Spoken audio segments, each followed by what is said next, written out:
ဒီမှာစတင်ပေါင်းတာဆိုပြီးတော့နာမည်ကြီးနေတာပေါ့နော်ဘလော့ဂါတွေမှာသူတို့တွေပြောနေလို့ကျမလည်းဒီမှာရှာပြီးတော့ဝယ်ကြည့်တာသူကလေဈေးကဂျပန်စူပါ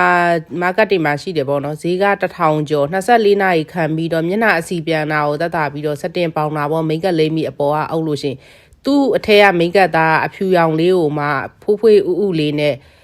ဒါလေးကိုဟိုနေ့ကတချို့ညီမလေးတွေလည်းမေးထားလို့ပေါ့နော်ပုံတင်ပေးမယ်နဲ့ဒီဟာလေးကိုဝယ်ပြီးတော့တုံးကြည့်ကြည့်ပါလိမ့်လို့တော့ကောင်းတယ်နောက်ထပ်